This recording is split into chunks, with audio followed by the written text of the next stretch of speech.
Good morning, ladies and gentlemen. I was hoping to not have to start this presentation with an apology for our technical difficulties, but alas, here we are. We apologize profusely for the delayed start. We will try and speed up the proceedings so that you can still have your 2-hour duration intact. We thank you for still being with us. I see that the numbers are climbing nicely, and we're going to kick off. Did you know the human brain starts working the moment you are born and never stops until you stand up to speak in public? And of course, if you're technology dependent. Ladies and gentlemen, we are live at Bestmed's 2021 product launch. Welcome. The virtual audience is made up of over 1,500 people, mostly consisting of our advisors, but also a few of our service providers and corporates who are able to join us. I'm also proud to welcome our executive team, many of Bestmed's employees, and members of the Bestmed board. We are grateful to spend these next 2 hours with you. My name is Donal Moraes. I'm Bestmed's Marketing and Communication Manager. My relationship with Bestmed started 17 years ago as a Bestmed member, and now I'm certainly living a chapter of #MyBestLife, being part of this authentic, personally yours, and captivating team of people. By now, it seems clear that we're all experiencing a major turning point in history, one that will be studied for years to come. Future textbook authors will write entries on the year 2020, revise them some more. And within the space of a few months, the nation found itself drawn into a crisis that threatened its health, its wealth, and future. But from the beginning of this pandemic, we have seen companies extend their generosity to offer relief. Without a doubt, we've experienced the most amount of harmony across brands, with messages of hope rooted in humanity and returning to our most essential needs. We've also had front row seats to an array of brands displaying their generosity to offer relief. To do the right thing, to be able to collectively be flexible and better service their customers, accelerating the rate at which brands become more human and not homogeneous in their approach. The medical aid industry has been no different. The promise to deliver healthcare that is personally yours has never been as significant as it is in this, the 56th year of Bestmed's existence. We are grateful to have the means to remain committed to our brand essence, to truly be that entity to create value for our members, and to be humble enough to listen and help you live your best life. We are pleased to have not one, but two members of the executive team presenting to you. Firstly, Leo Dlamini, our CEO, PO, who will provide operational and financial highlights. And secondly, Madeleine Barkhuizen, our exec for sales and marketing, who will discuss our enhancements for 2021, our advisor value proposition, and what's to follow this product launch. We're also happy to be joined on stage by Elmarie Euster, our executive for client relations, who will be helping field some of your questions.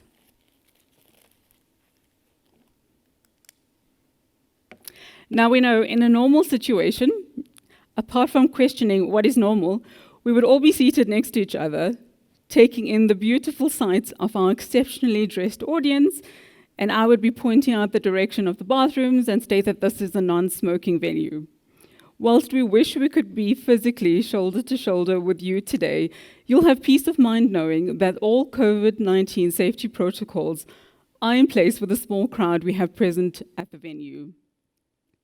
So, because we're talking to you over the airwaves, your opportunity to ask questions will be during the presentations using the Q&A functionality on the platform.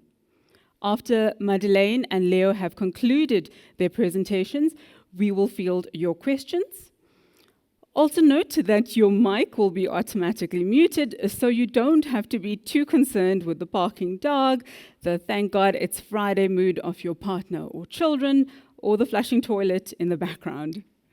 Having said that, though, it is important to note that we can control your camera and switch it on at our will. So please, we urge you to stay seated right where you are. As we start with our presentation, you will be pleased to know that our presenters have stayed true to the words of Jack Dorsey, the co-founder of Twitter.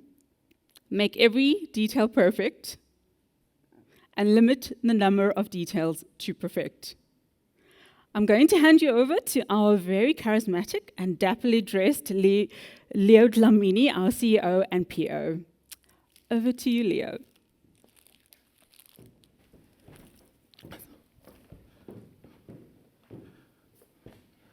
Thanks, Danielle, and good morning, everyone. Apologies again for the delayed start. It's better late than never, and today is today. It's a big day for us.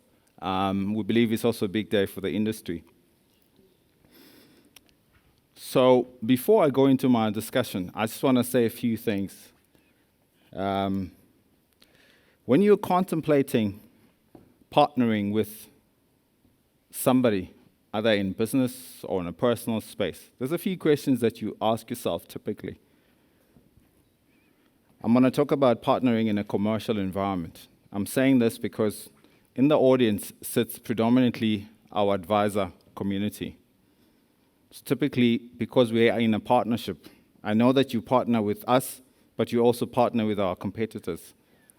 But there's a few questions that you need to ask yourself about this partnership. First of all, who are we? That's the first question you got to ask. Who is this person that you're dealing with? Who is this entity you're dealing with? Second question is, what does this entity do? I hope that that question is, obviously the answer to that question is obvious. What do we do? We're a medical aid scheme. So the third question, which is arguably very important, is how well do we do what we do?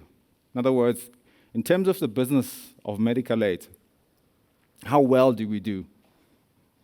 And then the last question that you want to ask is, given that you know how we do what we do in terms of our mandate, what are we going to do going into the future?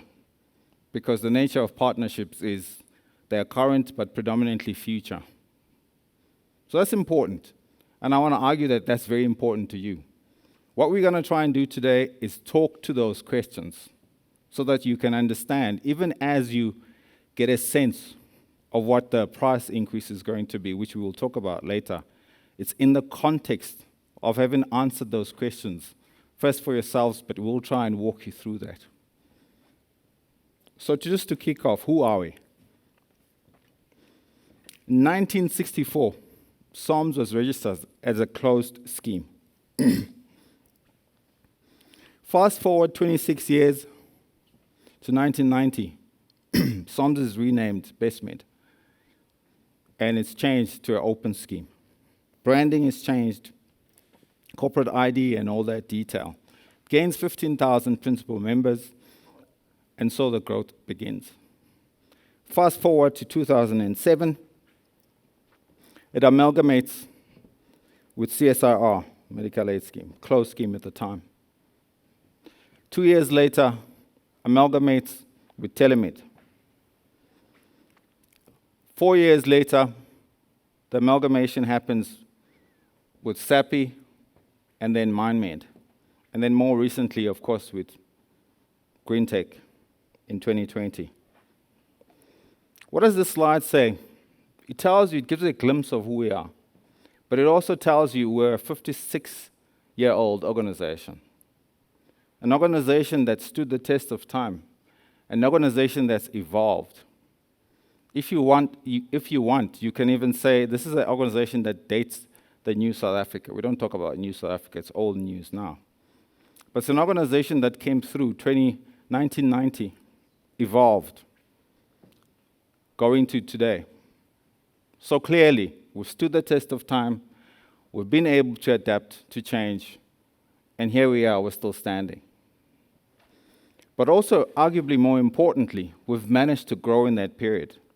Because it's true, you can set up an organization, and for 56 years, it can be static, not grow, not change. can still boast we've been here 56 years, but that doesn't count. What's special about the 56 years is that we've been able to grow in that period, because growth in this industry is very important. Now you might ask the question, how does this growth translate in terms of your market position? So we know that the healthcare industry is very important when it comes to size and scale. This is a fact, ladies and gentlemen. Size and scale is very important. Why is it important? There's a number of reasons why it's important. Let me give you some of those reasons. The first reason is that as a health funder, you need your seat at the table when it's negotiating time with your service providers. You need your seat at the table. And the only way you have a seat at the table when it comes to negotiating with the service providers, hospital groups, pathology groups, specialists, GPs, is if you have scale and size. That allows you some kind of clout to be able to negotiate very competitive rates, which helps your risk pool. So that's important. Scale really important in that context. But the other element that's important about scale and size is that with size means that your membership, your beneficiary profile is diverse. Now, diverse is very important in this industry because it ensures that you're not susceptible to any one dynamic that could be detrimental to the risk pool. So you'll have young and old. You'll have healthy and not so healthy. You have male, you'll have female. You'll have those that are active and those that are not. The bigger the scale, the higher the probability that that profile is going to be kinder in terms of impact on your risk pool. Very important. Scale and size also means that you are able to amass a very good service provider network. If you know anything about medical aid, you'll know that the bigger your network, the better the service to your members, because they can go within your network, but it doesn't have to cost the scheme an arm and a leg. So scale, clearly, very important. How do we fare in terms of the industry as Bestmed? Now, we are the largest self-administered scheme, but we were not always the largest. As recent as 2012, we were third largest, third to MedShield and MediHelp. Very quickly going into 2013, we took second place to MediHelp. By the time we hit 2014, we were taken the first position. And we've maintained this position since then till today. And this is a position that we're going to maintain for the foreseeable future. Now you might ask, how do we compare with the rest of the open schemes?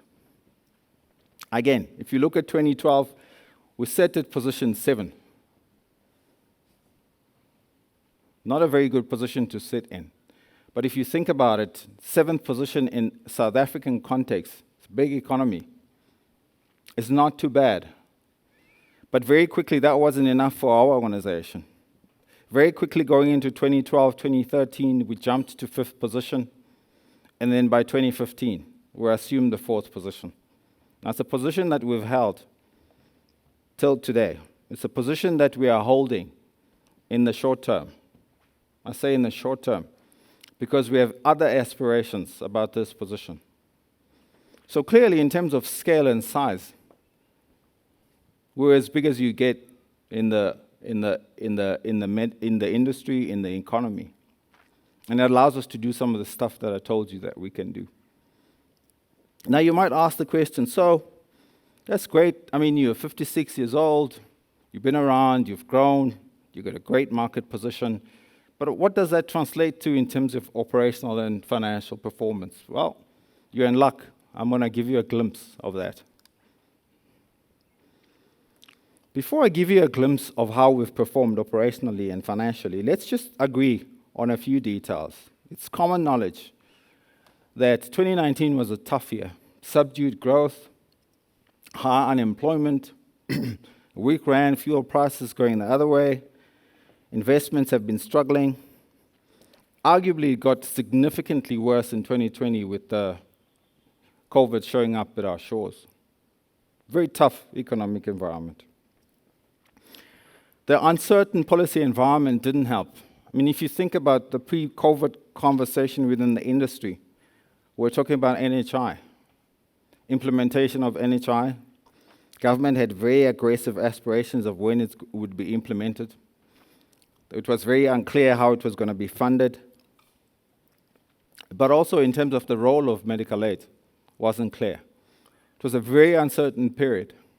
And some of these questions haven't really been addressed because COVID has happened, government has its hand full right now. So we'll probably come back to this environment, but that's the environment in which we perform in. So let me give you a glimpse of what that performance has looked like. So coming in from 2018, we've achieved 1.8% growth in terms of principal members. Translates to over 95,000 principal members. It's a big number, 1.8%.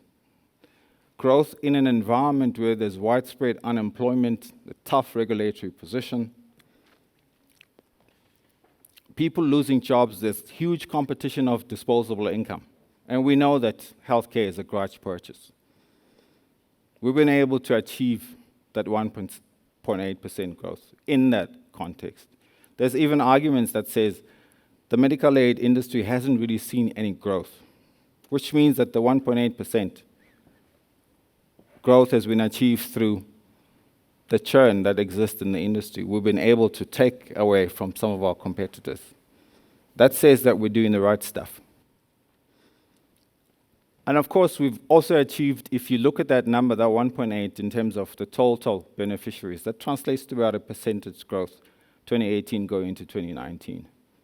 It's a big number, given the context. Of course, we know where our growth comes from. You, ladies and gentlemen, most of you that are on this platform, as the advisor community, you work with us to be able to achieve this growth. 60 to 70% of our growth comes from your channel, which we are very grateful for. In fact, if you look at the end of August number, we've seen an increase by up to 10% through the advisor channel in terms of our growth. So this is a partnership that we cherish. This is a partnership that we hope will continue going into the future. Now, what of our average age? Average age of our beneficiaries is a very important number because it translates into all sorts of things. The older we are, and it's a fact, typically our medical ailments start kicking in. It's a fact. So it's a number that you want to watch, and you want to watch very closely. So Bestmed lags the industry. The industry average is 34.4 years. Bestmed sits behind that. So we're slightly older than the industry. So it's not so good. But let me tell you what the mitigating fact is around that number. Bestmed has managed to stay at an average of 37 odd years for a whole decade. I'm going to say it again. We've managed to stay at an average of about 37 years for 10 years. That means that we've been able to beat the natural aging process. We've been able to counter it. We've been able to do the stuff that makes sure that our beneficiary profile doesn't get older. It says that you're doing the right stuff. It says that you're able to recruit the younger members, which are generally healthier. Except we haven't done it in sufficient numbers, but we continue to do that. And I know because we have two great products. I mean, all our products are great, but we've got our flagship products. You'll hear about it just now. PACE 1 and B2. Very confident that with those two products, we'll be able to impact that number, continue to grow, and get younger people coming into the scheme so that that number, worst case scenario, stays at 37, best case scenario starts to improve. Now, of course, we've got a very progressive maternity program.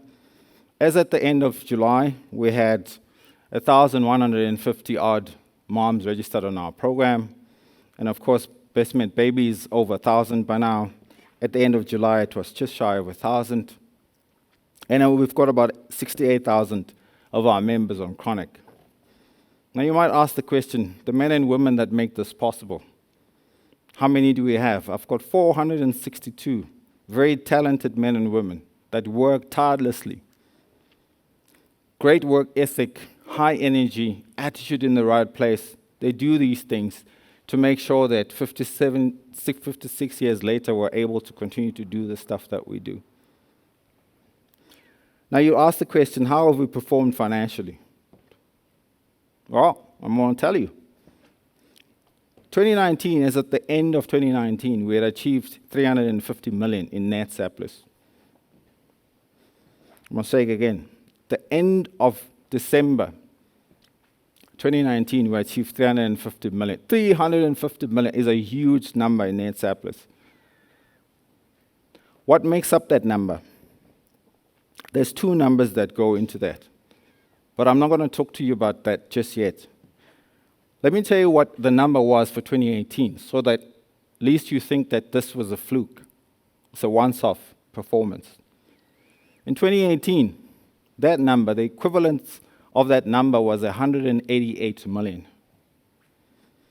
So in 2018, net surplus of 188, and this year, 2019, 350 million.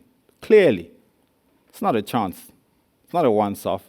We've been able to achieve this because of the stuff that we do, because of those men and women I told you about that are very talented, that do what they do.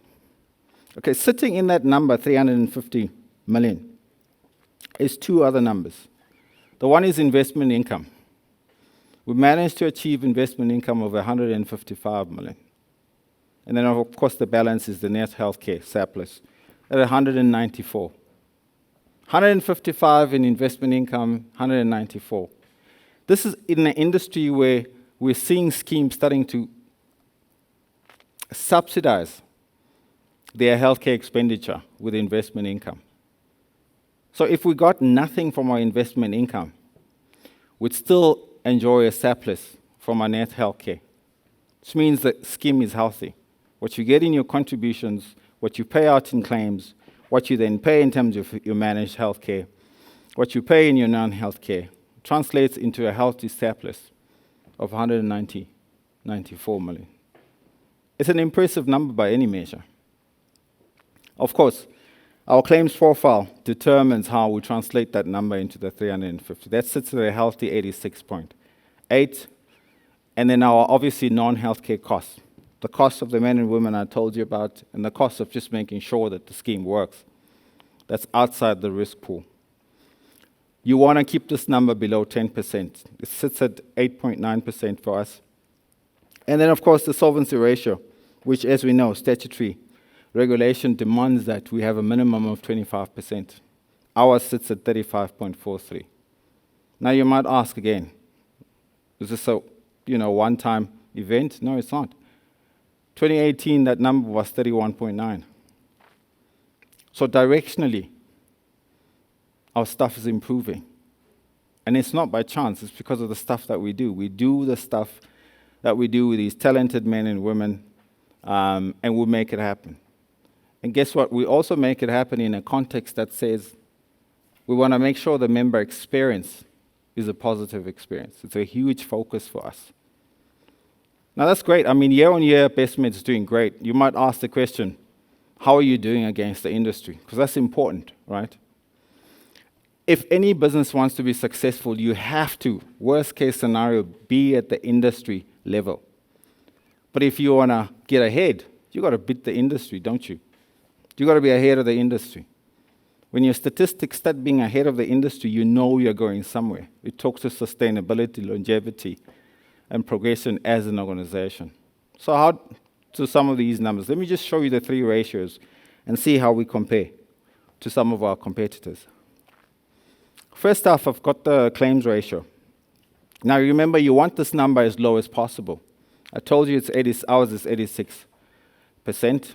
You'll see that we are the second lowest to Fair Health. The rest of our competitors, we're showing them flames on this one. This is a very important number.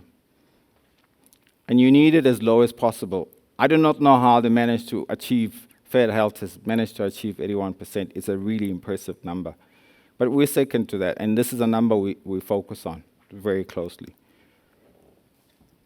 If you look at our non-healthcare costs, now this is the cost of the men and women that do the work, the salaries and all that detail. Very important. Remember I said to you, want to keep it below 10% typically.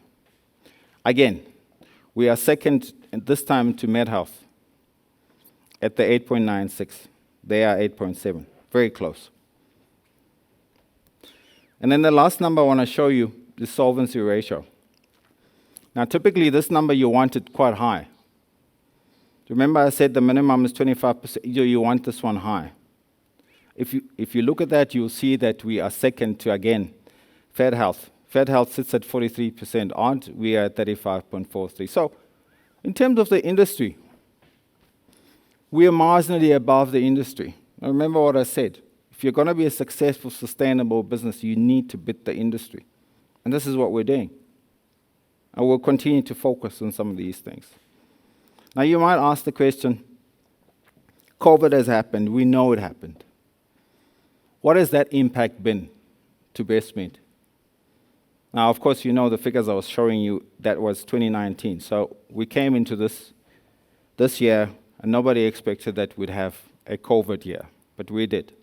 How does this translate into this organization?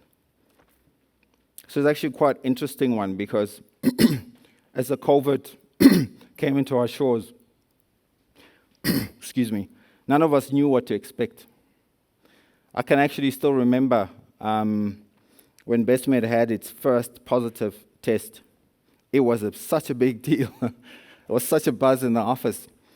And we had our first case, I think it was 16th of March. We was like, didn't know what to expect. Should we tell the board? What should we do?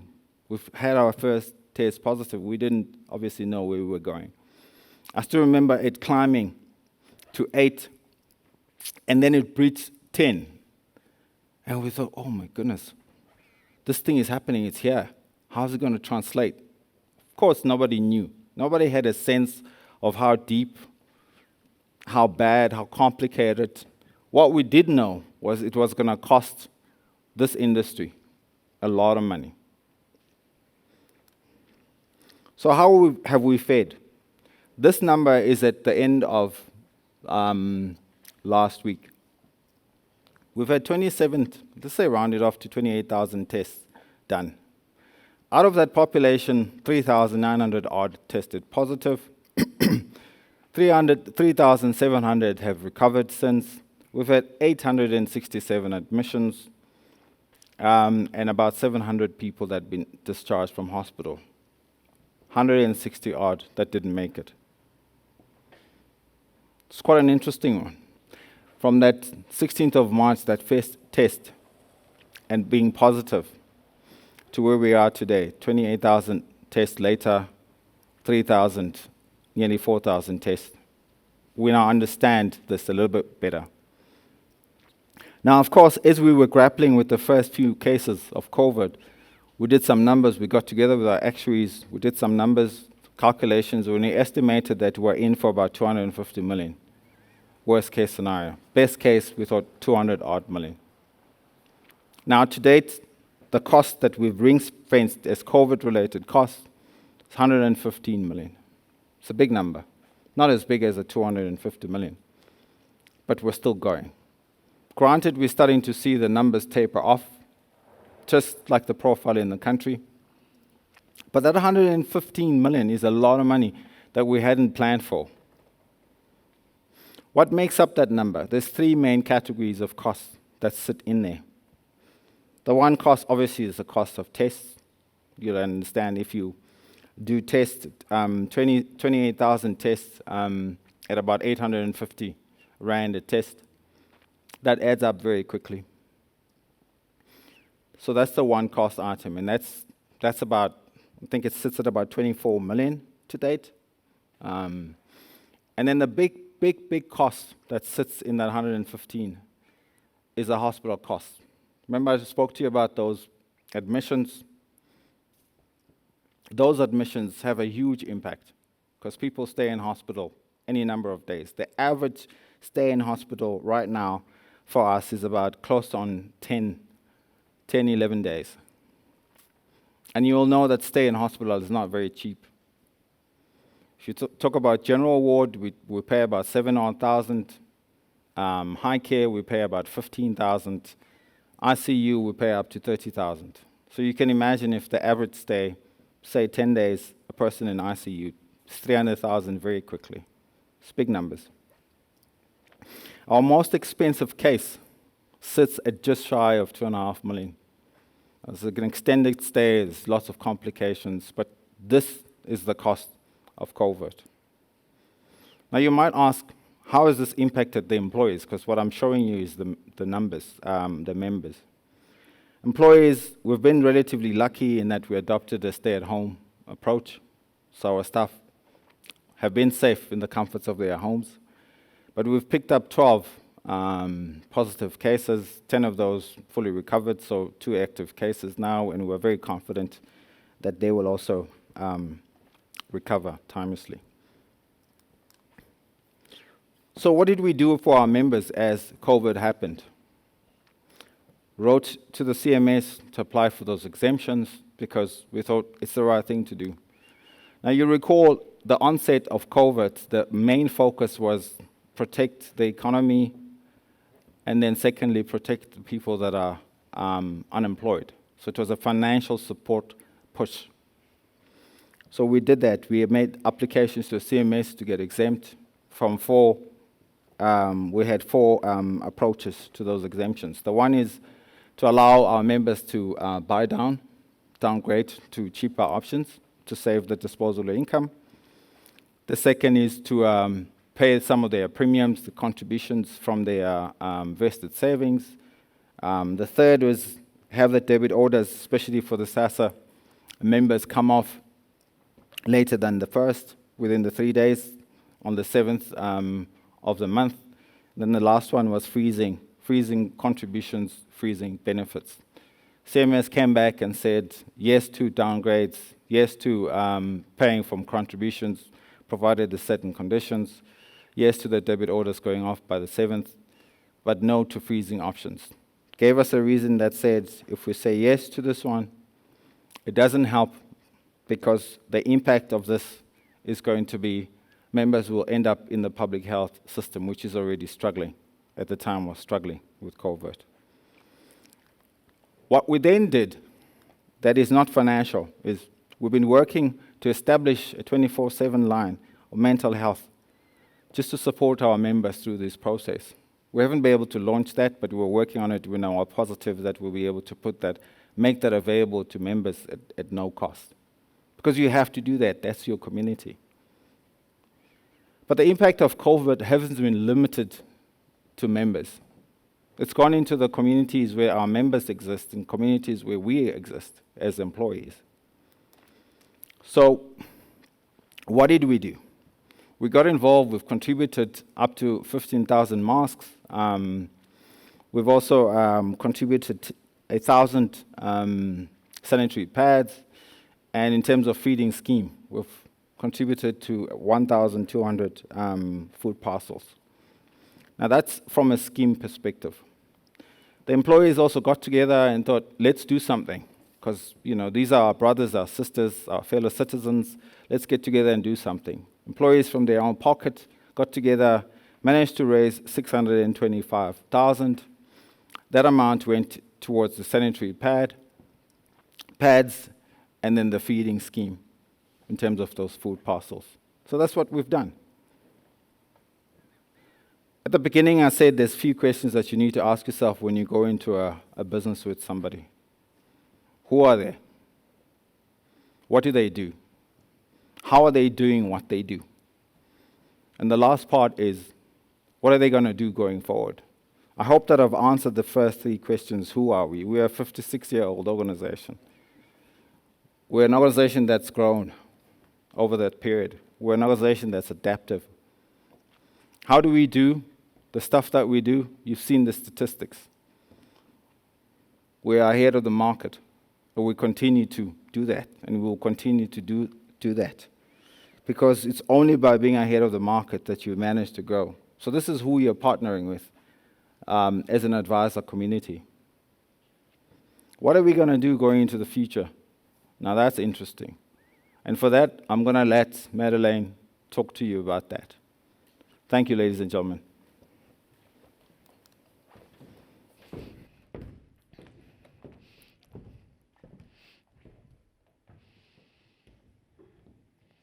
Thank you very much, Leo. Good morning, ladies and gentlemen. And from my side as well, thank you very much for joining us today. We are making good time, so we'll make sure that we finish by the original allocated time. Normally, you finish with appreciation and thank yous, but I actually want to start my session today with appreciation and thank you.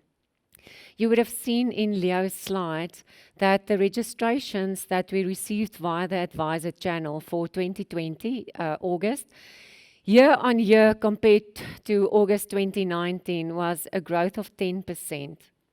And in a time that we had COVID, a year that we had many unexpected turns of events, we are really appreciative of that business. It's been a challenging year, but we've really experienced your support. The acquisitions via our advisor channel, which is of course all of you, at any given time is between 65 and 70% of our total business. So we really do rely on your business and your support in order for us to achieve what we want to achieve. So once again, just thank you for presenting us at many new corporate groups, but also for each and every individual member that you entrusted to us. We will go out of our way to look after your clients. Then, before I dive into the changes for 2021, I just want to draw your attention to the South African Customer Service Index that was done for 2020.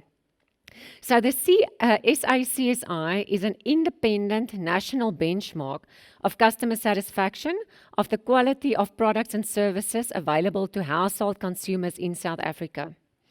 The methodology is used in 23 countries, making it the most widely used measure of customer satisfaction across the globe. In SA, the research is conducted by Consulta Research. Bestmed participated in the medical scheme category research for 2020 with other brands such as Bonitas, Discovery, GEMS, MediHelp, and Momentum. In other words, the largest 5 open schemes were included in the research. The respondents that are contacted are existing members of the participating schemes. So this graph illustrates Bestmed's performance against the industry. The orange bars are the industry performance bars, and then the blue bars is Bestmed's performance. And you'll see that we've basically outperformed the industry in all aspects. But then I also included our performance against the other schemes that I have mentioned to you, which are the other 4 large schemes. And we performed best in terms of the perceived quality of our products, the perceived value of money for our products, the overall service to our customers, and customer loyalty, so the Net Promoter Score that you will know. We only came second in customer expectations. And then the bar where we are lower than the industry is the bar for complaints. So the complaints that we received were lower than the industry benchmark. So all in all, Bestmed is really at the forefront of customer experience in the South African medical scheme industry, as confirmed by external independent research. Then if we look at the 2021 enhancements,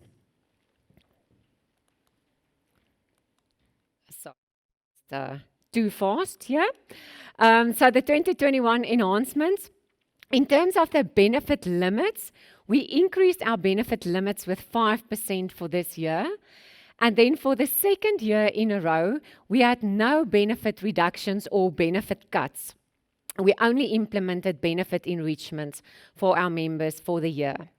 And then I'm going to dive into Beat, but just before I explain Beat and our 2021 enhancements, just a quick introductory video.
So the Beat range is our hospital plan range, with B2 being our flagship product in terms of membership growth and also sustainability. Then B2, 3 and 4 have savings options ranging between 14% on Beat 4 and then 16% for day-to-day expenses. The options cover 26 chronic disease list conditions as a minimum, and then additional conditions on the higher Beat options. It is very important just to remember that Beat 1, 2 and 3 have network options available as well, and the network of hospitals and pharmacies on these products is comprehensive. So if members are struggling financially in these times, please remember that you can offer them these excellent options as well. And then I'll get to the preventative care benefits a little bit later, but I just want to remind you that we offer maternity benefits from Beat 1 and then excellent preventative care benefits on the other Beat products as well. Then, what is new in 2021? Firstly, we included palliative care and home-based care on all our benefit options. This is basically specialized medical care for people with serious illness as a replacement for hospital care. And the goal is to improve the quality of life for both the patient and the family. This is rather close to my heart because I had a mother that was terminally ill with cancer for many years, 8 years. But right at the end, she asked us to please help her to die at home. I don't know how to put it softer than that. And of course, we went out of our way to make this possible for her. But what is important is this gave us time to spend time with her. I personally stayed the last 4 days of her life with her, basically sleeping next to her. And the family and friends could also come and pay their last respects and say goodbye to her. So speaking from personal experience, I really do believe that this additional benefit will make a difference for our members. And Prof. Jan and Elmarie, that is very involved in the product design, this was close to their hearts as well. I think Prof. Jan wanted to include this last year already. So I'm happy that we could include this and do this for our members. The benefit is subject to pre-authorization and then the utilization of our designated service providers. And then secondly, just with regard to maternity benefits, we extended the formulary for antenatal supplements from Beat 3 upwards. So previously the benefit only included iron and folic acid, but we've extended it now to include a comprehensive range of supplements. It's up to 100 Rand per month for 9 months, so it's not high, but I think it will still make a difference for our members. And then lastly, I remind you again that the benefit limits were increased with 5%. Then before I introduce PACE, just a short introductory video of PACE as well.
So our PACE range is our comprehensive options range, with our flagship product being PACE 1.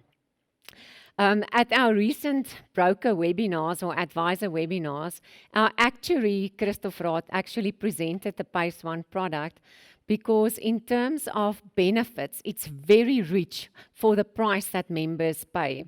And this is confirmed every year in the actuarial reports that we received. And then, of course, the rest of the PACE range as well. I just want to draw your attention again to the fact that PACE does not have self-payment caps. So in essence, when a member's savings are depleted, they access their day-to-day benefits. So there's no gap that has to be funded by the members. So it's an important differentiator for the PACE range. Just in terms of the enhancements for 2021, again, we've included the palliative care and the home-based care on this range, as well as the extended formulary for antenatal supplements on all the PACE options. You will note that the palliative care and the home-based care differ. So as we increase options, of course, on the higher options, the amount is a bit higher.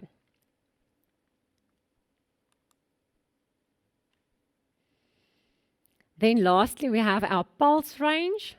Pulse 1 is a capitation product, and members can visit any doctor in the network. The list is updated regularly, so it's just important to ensure that your clients have the most updated or most recent list, please. Importantly, on Pulse 1, for 2021, we did not increase the income bands. So the income bands for Pulse 1 members that were relevant for 2020 will be exactly the same for 2021. So that's also an additional benefit for members. In terms of the updates, again, the palliative care and the home-based care, as well as the extended formulary for antenatal supplements, as I said, up to 100 Rand over 9 months. And then in addition to these, mammograms were added to preventative care for members 40 years and older on Pulse 1.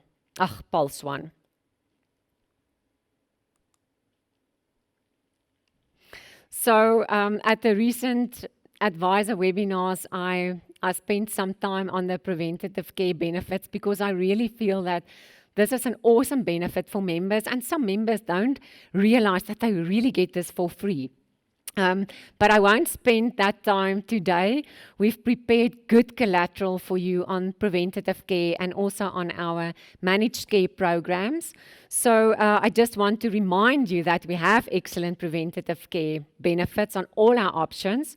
We included additional benefits last year, for example, the maternity benefits from Beat 1 upwards. So it's really available on all the options. And then also the female contraceptive benefit that we extended to all female beneficiaries in a family. So it's not a family benefit anymore. And then, of course, the benefit was increased to 2,315 Rand per beneficiary for contraceptives for the 2021 year. But as I say, it's an extensive range of benefits, and we have collateral available for you that you can use going into year end. Then just our managed healthcare programs or disease management. These provide additional benefits to treat and manage specific conditions with appropriate treatment in a cost-effective manner. And our programs include diabetes care, HIV and AIDS care, wound care, dialysis care, and oncology care. Specifically on these benefits, because they are comprehensive and because there are so many programs, we prepared separate collateral only on the healthcare, managed healthcare programs. So the collateral is available from your key accounts and your BCs if you would like to request it. So then, we come to the price increase for 2021. You've seen now from the presentation that our focus for this year was really on sustaining and maintaining the benefits on the options that our members are already used to. We did not cut or reduce any benefits. and we increased the benefit amounts with 5%. Leo mentioned that we've had a few good years. Obviously, in a COVID environment, things are extremely uncertain. Most of the schemes had lower risks because members were unable to undergo the normal procedures, but also many actuaries expect the claims to increase once we have a vaccine or once members have more peace of mind that they will be okay. So we had to consider all of these, and you know that Bestmed traditionally has been very consistent in terms of our risk management. But this year, we know that consumers are struggling, and in addition to looking after members' physical wellness, we also want to contribute at looking after members' financial wellness. So, as a result, I'd like to share the increase for 2021 with you, and I have to contain myself because I want to do this.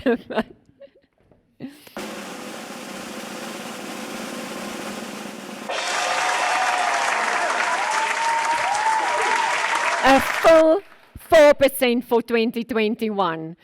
So I really wish that I could see your faces and that I could hear your reactions, because we were so extremely excited to share this with you and with our members as well. And we really hope that it will make a difference to members and also in your selling efforts for the year to come. We took the dive of being one of the earliest schemes to launch this year, but it also gives you time to prepare your material, and with a price increase like this, to go out to your members. And I think you can start now to bring in the corporates, etc. So please don't be shy. Just in terms of the increases per option, so last year we were able to announce one increase across all the options. This year, unfortunately, we couldn't do that, but it's still very good news because the range is between 3.9% and 4.2%. So on our sustainable and also well-known options like PACE 1, and then also Beat 1 and Beat 2, the increases are only 3.9%. And then on the rest of the Beat products, you'll see we've got 4% increases, and then from PACE 2 upwards, it's 4.2%. So as I say, it's good increases. It's the lowest increase in Bestmed's history, and it's also the first time in our history that our benefit limits were increased with more than our price increase. So members really get value for their money in 2021.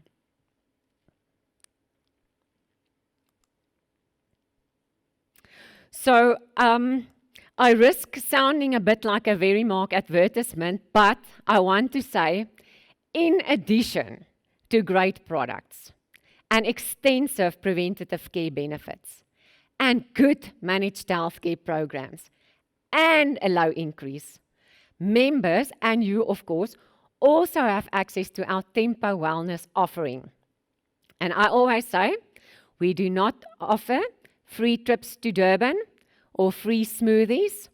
We offer free trips to a dietitian, free trips to a biokineticist, and also free health risk assessments. Because for us, there is no better reward than your health. So please be reminded of Tempo, and then please keep an eye out for the year-end communications, because Elmarie and her wellness team are reviewing the Tempo Wellness program, and they are in the process of adding more nice features on this program, which we'll communicate as soon as everything is finalized. Then just also in terms of Tempo, something that excited us was the Tempo virtual offers.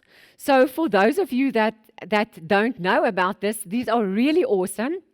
We offer COVID-19 information sessions online, higher risk COVID-19 sessions, virtual Pilates classes, and also what we call the Be the Best Me workshops. So the workshops consist of 6 workshops of 45 minutes each, with topics ranging from goal setting, nutritional goals, stress management, and fitness goals. It's interactive, it's practical, and it can be corporate specific if you require it. So as an advisor, if you want to arrange this at some of your corporates, you can get into contact with us, and these are offered free of charge.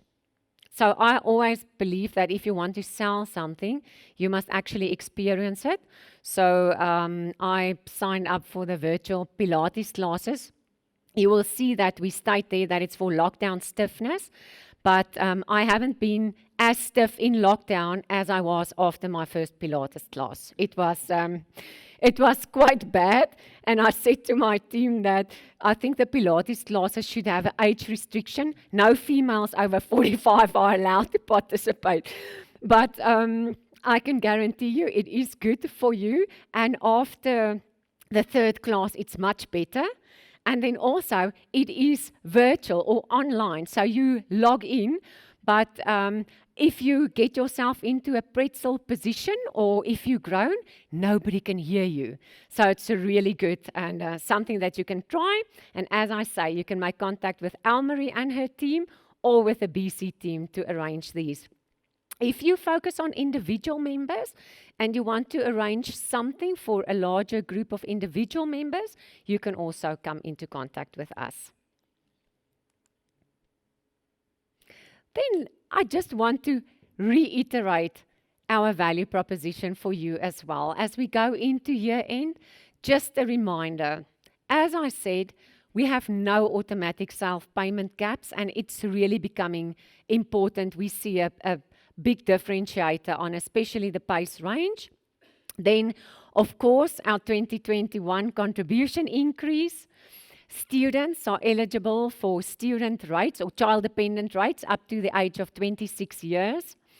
We offer the free wellness benefits plus the virtual wellness benefits. We have the 9 managed healthcare programs. We have an extensive service provider network. Leo spoke to this as well, and our network is still growing on a monthly basis. We have the extensive preventative care benefits. We do claims payments now twice a week for members and for our providers. We have mid-year plan upgrades in the cases of critical illness, for example, cancer. So, of course, we need the specialist reports and the authorization, but it is possible for members to then upgrade. We offer international travel insurance cover up to 90 days. So we are down to lockdown level 1.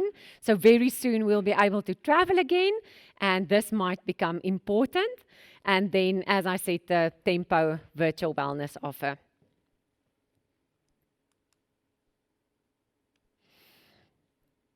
So for corporate clients, just a reminder again that we do offer a 3-month window period.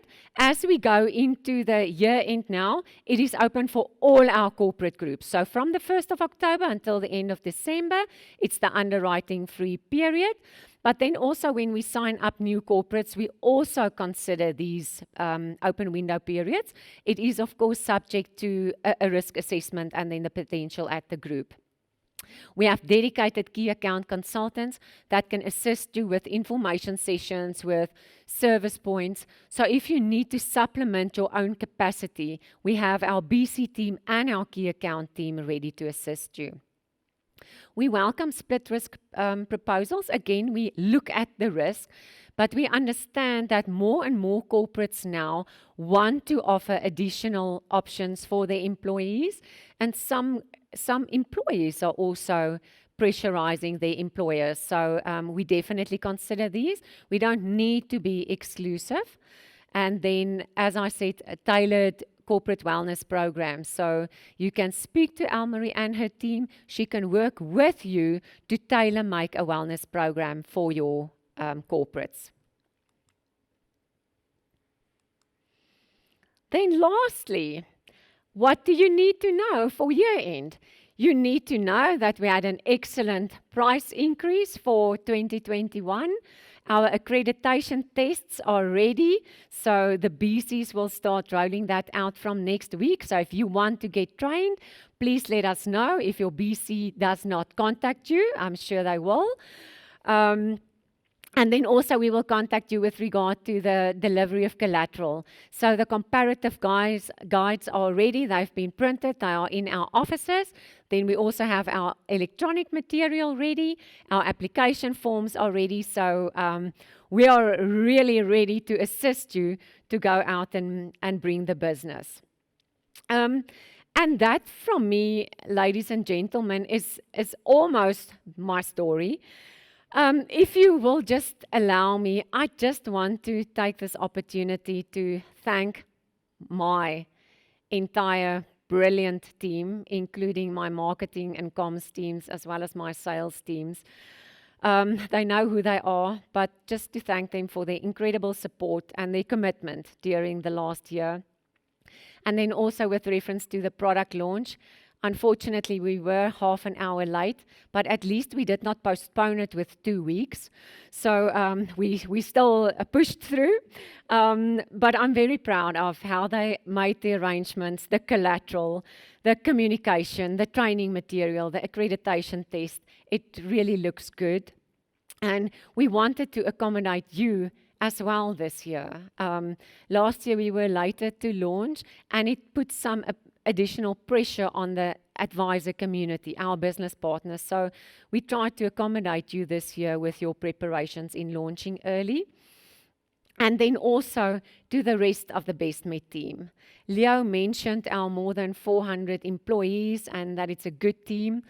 But from a sales and marketing perspective, it is amazing to be able to go out in the market and you have the support of a brilliant team that renders excellent service, that has been confirmed by the SACSI independent external research, and they just have an unwavering commitment to live the Personally Yours brand. So for our employees also, thank you very much, and we look forward to go into hunting season with you. Then again, just our advisors, you that have joined us today, thank you so much again for your business. We are working hard to improve the scheme, to do well, to record good financial results, but we cannot accomplish this without your support and without your business. So we really do appreciate you. And with that, it is over to Danelle for the questions and answers. Well done. Well done, Maddie. Thank you very much, Leo and Madeleine. It takes special presenters and a special bunch of people to stay riveted to details about medical aid. So we want to assure you that you're in good company. Leo and Madeleine, you've shared why it's a good time to be with the best medical aid, and we're humbled by what's possible as part of the Bestmed tribe. We now have a few minutes. We're well within our time.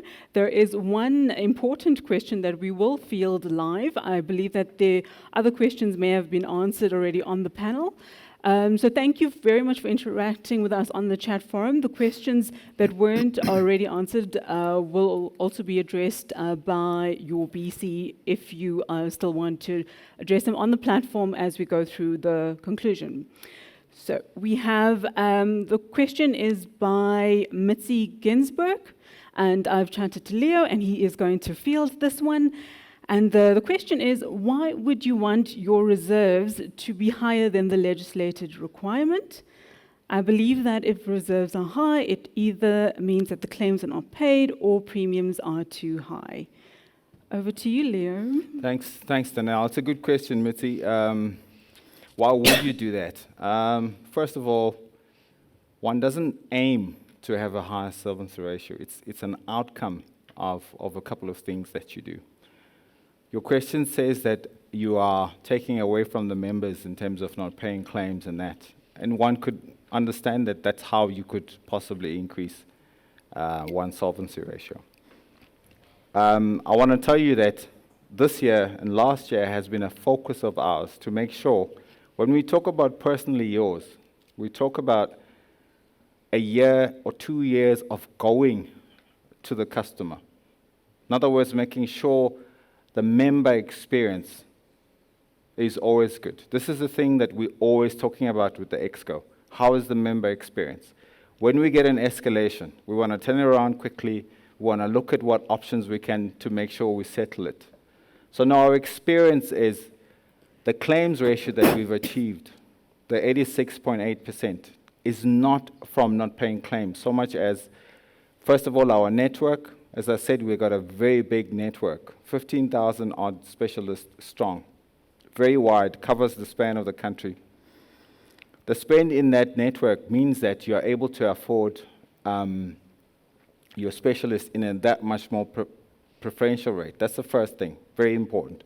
The second part of it is in terms of our formulas, and our formularies, our protocols are very progressive, but we're always checking those to make sure that we go back to the member. So the number is a bit high. But what are we going to do about it? The one thing you can do is just take it out and take it out very quickly. In other words, reduce it. We believe that, for instance, the 4% that we've given the members for 2021 will start to impact that number. Because what you want to do is gradually reduce the number so that you are able to give back in a gradual way. Because if you do it too quickly, you're going to have to recover at some point, which will mean higher increases in any 1 or 2 years, and you don't want that neither. The most important element is also to always remember the reserves that are accumulated by the scheme remain the member's money. So the higher the reserves, which is a function of the formula that calculates the solvency, that money doesn't go away into either the executives or the board. It remains members' monies. So nobody can touch it but the members. But ours is to be able to give it back to the members in a very progressive, very gradual way so that everybody benefits and is not, no sudden shocks. And the last thing is, of course, nobody could have foreseen COVID impact. Now, typically you want to have a healthy solvency ratio. It shouldn't be too high, granted. But I think I want to argue that if you're sitting at the 25%, you're too close, flying too close to the wind. You want to have a little bit of buffer so that you're able to respond to shocks, because you will have a run on your claims. I mean, COVID has happened now. It's just shown us. Who knows, maybe next year is going to be a more aggressive virus that will come. And we have confidence that because of our reserves, because of that healthy solvency ratio, we'll be able to respond very effectively without any impact to our members. So, but thanks for the question, Mats, and thanks, Danelle, for giving me that opportunity to answer that. Thank you, Leo. There was a good clarification. I'm sure it was a question on more than one person's mind, so that offers a good clarity. Thank you. We have we have 2 more questions. The first one is by DJ Marks. Thank you for being so enthusiastic about when our collateral will be available on the website. And the answer is by close of business today. So it will, by the end of today, by 5 o'clock, you will have access to the collateral on our website. The third question, so this is a live question, and while I'm reading it, we can decide amongst our panelists who's going to answer it. The investment performance is a big part of how well a medical aid scheme looks after its members' money. You mentioned that an investment surplus of around 115 million, what kind of return is that equivalent to? Around 7% per annum in the money market. And that's a question by Gareth Hees. So, thank you, Leo. If I may go. So, I mean, we have you'll imagine that we're invested not only in money market, but also in equities. And so we have a very diverse investment portfolio. A couple of years ago, we made a decision to move quite a bit of our money towards the cash space. And with that, we've been able to then counter the impacts of where the equity market has gone. I think the number translates to, and I stand to be corrected, after fees and after inflation, we've been able to achieve about 2% year-on-year growth on our investment portfolio. But I stand to be corrected on that. Thank you. Thank you, Leo. If there are further questions in that regard, your BCs will have access to that information, and please feel free to bring it up in conversation, further engagement with them. I believe that is the last of the questions. There are some comments that were answered on the panel. Thank you very much for the team managing that. And with that, it brings us to the close of our session.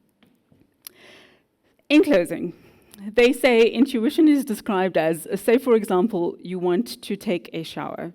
So you pull open the shower door, you turn on the hot water tap, and then the cold water tap, and you step back and wait.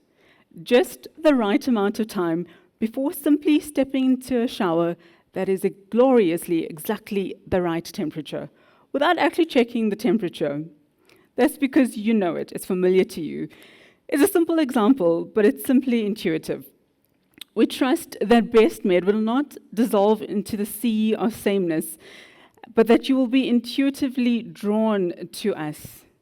And as Michelle Obama famously quoted in her book, Becoming, your story is what you have, what you will always have. It is something to own. Here's hoping that Bestmed features in your best story yet. And also that you will think of Bestmed and all our fellow presenters when you next take a shower. Ladies and gentlemen, that brings us to the end of our product launch event.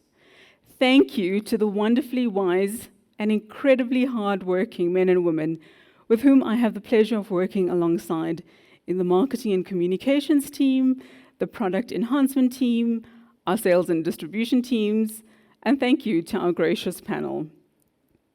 If there are further queries made on the chat panel that weren't addressed live, as I mentioned, your BC will take note of them and certainly revert to you.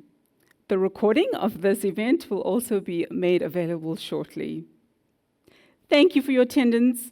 Thank you for being such a gracious audience. Have a fantastic Friday, and we will see you back on the road. You've been amazing. Goodbye, and God bless.